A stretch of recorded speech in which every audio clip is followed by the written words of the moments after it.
नमस्ते प्यारे छात्रों। आज हम व्याकरण का एक घटक वाक्य के भेद अर्थ के अनुसार इसके बारे में जानकारी लेंगे। इससे पहले हमने रचना के आधार पर वाक्य के भेदों की जानकारी ली है। अब सबसे पहले वाक्य किसे कहते हैं? तो शब्दों के सार्थक समूह को वाक्य कहते हैं। अनेक शब्दों से मिलकर वाक्य बनते हैं, लेकिन इन शब्दों का अर्थपूर्ण उपयोग होना जरूरी है। जैसे कि आज बहुत बारिश हुई, इससे बारिश होने के बारे में हमें जानकारी मिलती है। तो शब्दों का सार्थक समूह जो होता है उसे ही वाक्य कहते हैं। अब हम देखेंगे अर्थ के आधार पर वाक्य के भेद। पहला भेद है विधानार्थक वाक्य। अब देखो, यह जो वाक्य होता है यह एक सीधा सरल एक विधान होता है। मतलब जिस वाक्य में क्रिया के होने या करने की सूचना होती है उसे हम विधानार्थक वाक्य कहते हैं, या जिस वाक्य में कोई विधान सरल ढंग से किया जाता है उसे विधानार्थक वाक्य कहते हैं, जिसमें न, नहीं, मत शब्दों का प्रयोग नहीं होता है। एक सीधा सरल वाक्य होता है। जैसे कि देखो, यहाँ शुद्ध हवा मिलती है। यह एक सीधा सा वाक्य है, इसलिए इसे विधानार्थक वाक्य कहते हैं। इस प्रकार के कई वाक्यों का हम प्रयोग बोलते वक्त करते हैं। अगला भेद है निषेधार्थक वाक्य। अब निषेधार्थक वाक्य किसे कहते हैं? तो जिस वाक्य में किसी बात के न होने या न करने का बोध होता है उसे निषेधार्थक वाक्य कहते हैं।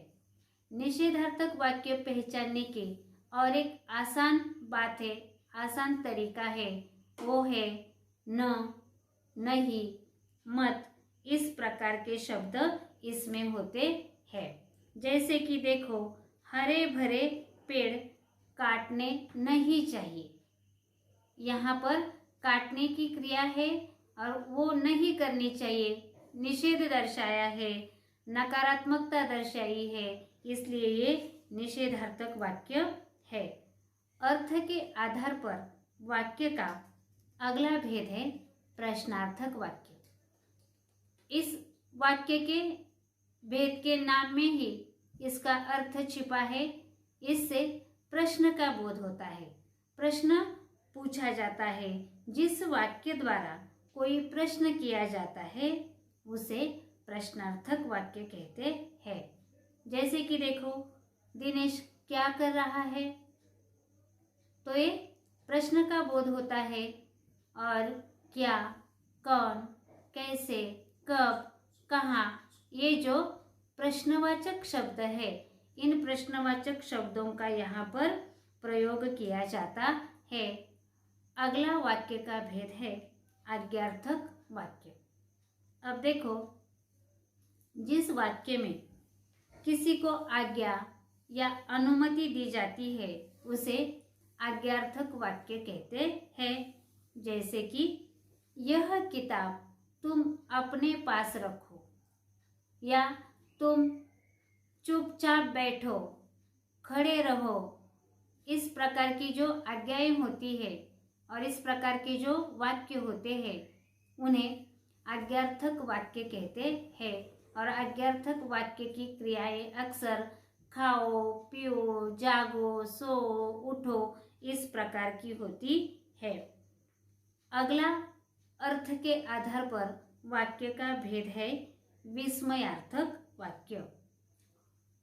जिस वाक्य में हर्ष, शोक, घृणा, प्रशंसा आदि का भाव होता है उसे विस्मयार्थक वाक्य कहते हैं। जैसे कि वाह क्या सुंदर चित्र है, छी कितनी गंदगी है। तो ये वाह छी शब्द जो है ये हर्ष घृणा व्यक्त करने वाले शब्द है और इस प्रकार के कई शब्दों का हम उपयोग करते हैं। विस्मयार्थक वाक्य में जो विस्मय व्यक्त करने वाले शब्द होते हैं उनके आगे विस्मयादिबोधक चिन्ह होता है और यह हमें पहचानने के लिए बहुत आसान वाक्य प्रकार है। अरे, अरे रे, वाह, ये जो विस्मयार्थक शब्द है इनका विस्मयार्थक वाक्य में अक्सर प्रयोग किया जाता है। अगला अर्थ के आधार पर वाक्य का भेद है इच्छार्थक वाक्य। जैसे कि देखो, जिस वाक्य में कोई इच्छा या आशीर्वाद दिया जाता है उसे इच्छार्थक वाक्य कहते हैं। जैसे कि ईश्वर आपको सफल करे, भगवान आपका भला करे, ये क्या है? इच्छा व्यक्त की है, आशीर्वाद दिए गए हैं। इसलिए इस प्रकार के जो वाक्य होते हैं उन्हें इच्छार्थक वाक्य कहते हैं। अगला एक भेद है वो है संभावनार्थक वाक्य।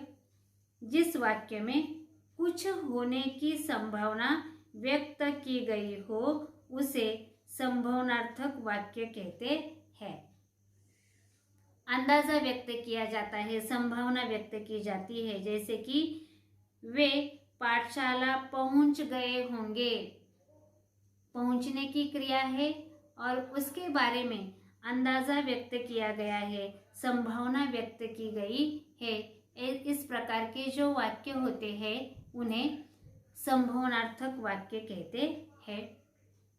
अगला एक वाक्य का भेद है संकेतार्थक वाक्य।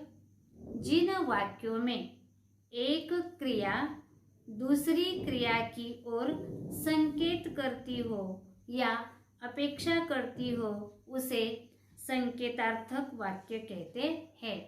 मतलब एक वाक्य दूसरे वाक्य के लिए होता है। जैसे कि देखो, यदि पढ़ाई करोगे तो अच्छे अंक मिलेंगे, अगर बस मिलेगी तो हम पाठशाला जाएंगे। एक वाक्य दूसरी वाक्य की ओर संकेत करता है, उस पर आधारित होता है। इस प्रकार के जो वाक्य होते हैं उन्हें संकेतार्थक वाक्य कहा जाता है।